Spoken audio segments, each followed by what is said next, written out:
지금 당장 돈이 모이기 시작하는 사람과 죽어라 투자.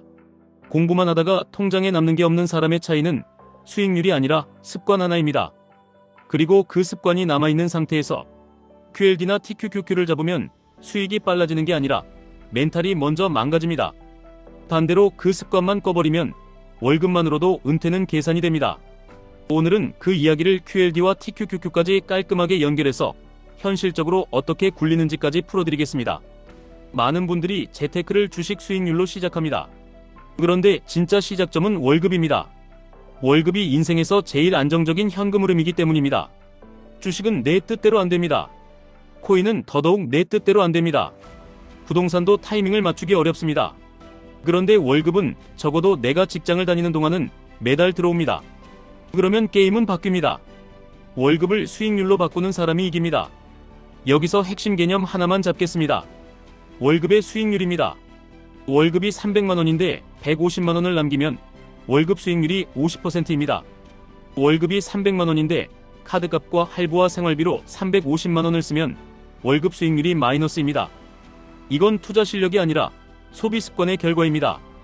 그럼 도대체 없애야 할 습관이 뭐냐? 월급이 오르는 순간 소비 기준도 같이 올려버리는 습관입니다. 이 습관이 있는 사람은 월급이 올라갈수록 돈이 안 모입니다. 이 습관이 없는 사람은 월급이 그대로여도 돈이 모입니다. 진짜 무서운 건 월급이 적어서가 아닙니다. 월급에 맞춰 소비가 자동으로 커지는 구조입니다. 예전에는 대학생 때 용돈 40만원, 50만원으로도 어떻게든 살았습니다.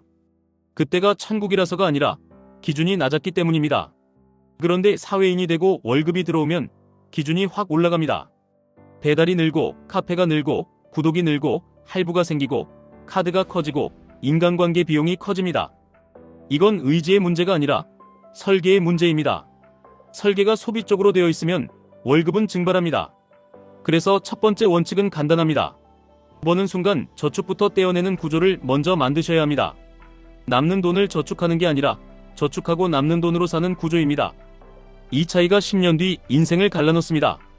그리고 이 구조가 잡히면 그 다음에 QLD와 TQQQ가 비로소 의미가 생깁니다.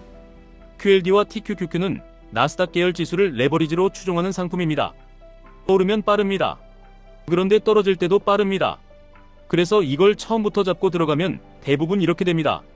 월급은 월급대로 세고 계좌는 계좌대로 흔들리고 마음이 흔들리니까 생활이 무너지고 결국 손절을 반복합니다. 그게 실력 부족이 아닙니다. 습관이 아직 준비가 안 된 겁니다. 그러면 어떤 순서가 맞느냐? 먼저 월급 수익률을 플러스로 고정시키는 겁니다.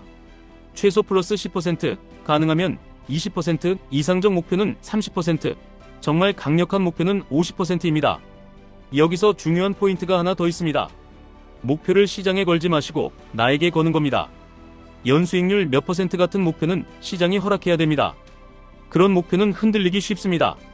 하지만 나는 매달 월급의 30%를 자동이체로 저축하는 사람이다. 이 목표는 내가 하면 됩니다. 여기서 많은 분들이 착각합니다. 나는 투자로 한 방에 바꾸겠다. 그래서 저축은 의미 없다. 이렇게 생각합니다. 그런데 현실은 반대입니다. 저축이 습관의 핸들을 잡아주지 않으면 투자는 오히려 욕망을 키우는 도구가 됩니다. 특히 레버리지는 더 그렇습니다. QLD와 TQQQ는 욕망을 증폭시키는 확성기입니다. 좋을 때는 자신감이 커집니다. 나쁠 때는 공포가 커집니다. 그러니 확성기를 켜기 전에 내 마음의 볼륨 조절 장치를 먼저 달아야 합니다. 그 장치가 월급 수익률입니다. 이쯤에서 왜 어떤 사람은 월급만으로 은퇴가 가능했냐는 질문이 나옵니다. 비결은 거창하지 않습니다. 결승선을 본인이 정했기 때문입니다. 남이 정한 결승선은 계속 뒤로 밀립니다. 50억 있어야 은퇴한다. 아니 100억 있어야 한다. 건물 하나는 있어야 한다. 이런 말들은 끝이 없습니다. 그 말을 따라가면 평생 달리다가 지칩니다. 그런데 결승선을 내가 정하면 갑자기 계산이 가능해집니다. 내가 원하는 삶의 월 지출이 얼마인지, 그 지출을 버틸 현금 흐름이 얼마인지, 그 현금 흐름을 만들 자산이 얼마인지, 이게 숫자로 떨어집니다. 그리고 여기서 다시 QLD와 TQQQ로 연결됩니다. QLD와 TQQQ는 결승선을 앞당기는 도구가 될 수 있습니다. 하지만 그건 조건이 있습니다.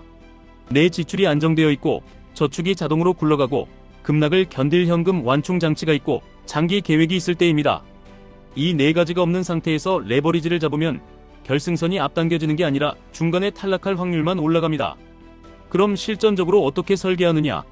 첫째, 월급이 들어오면 다음날 자동이체로 저축이 빠져나가게 만드셔야 합니다.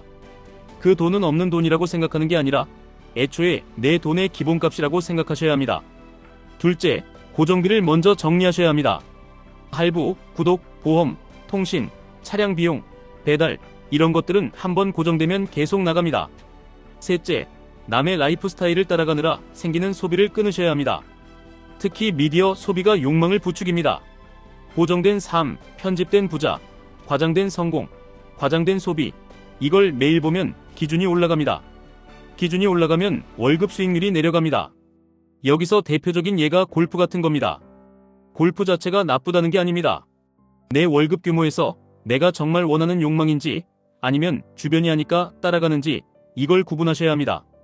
월급 300만 원인데 매달 50만 원이 어떤 소비로 세면 그건 투자.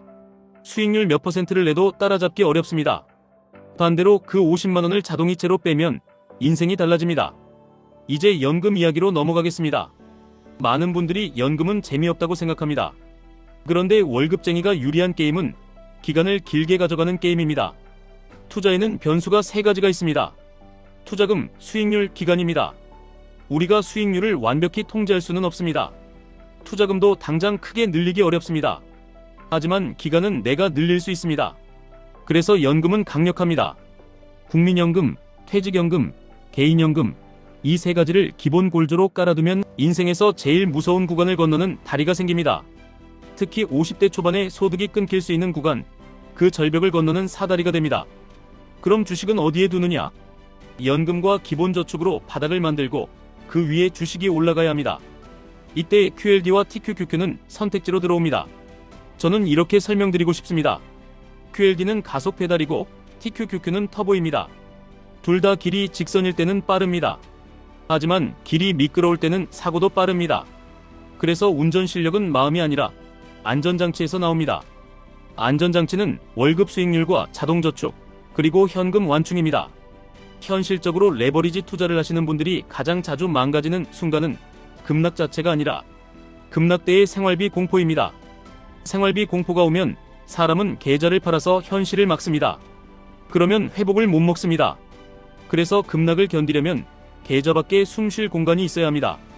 그게 비상자금이고 그게 월급 수익률이 만든 여유입니다. 이제 많은 분들이 궁금해하실 질문들을 정리해보겠습니다. 월급이 적은데도 가능하냐? 가능합니다. 다만 속도가 다를 뿐입니다.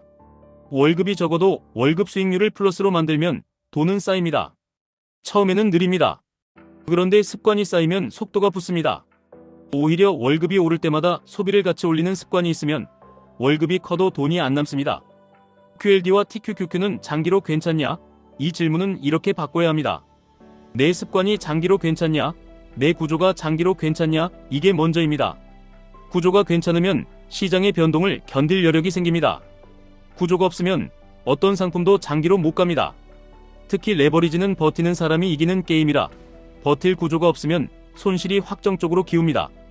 적립식이냐? 한 번에 들어가냐? 저는 월급쟁이에게는 적립식이 기본이라고 봅니다.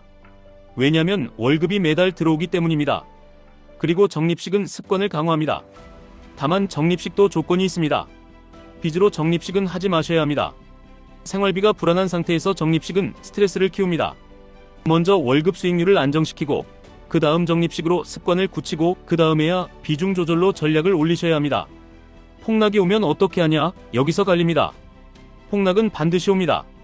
그때 내가 뭘 할지는 폭락 당일의 기분이 아니라 평소 구조가 결정합니다. 자동저축이 돌아가고 생활비가 확보되어 있고 결승선이 정해져 있으면 폭락은 공포가 아니라 할인입니다. 반대로 카드값과 할부로 숨이 막히면 폭락은 공포가 아니라 생존 위기입니다. 그리고 한 가지를 더 말씀드리겠습니다. 미디어 소비를 줄이셔야 합니다. 사람은 보고 있는 것에 맞춰 욕망이 정렬됩니다. 욕망이 정렬되면 소비가 따라옵니다. 소비가 따라오면 월급 수익률이 무너집니다. 월급 수익률이 무너지면 투자도 무너집니다. 그래서 돈을 모으는 가장 확실한 방법은 내가 부러워하게 만드는 화면을 멀리하는 겁니다. 대신 활자를 가까이 두는 겁니다.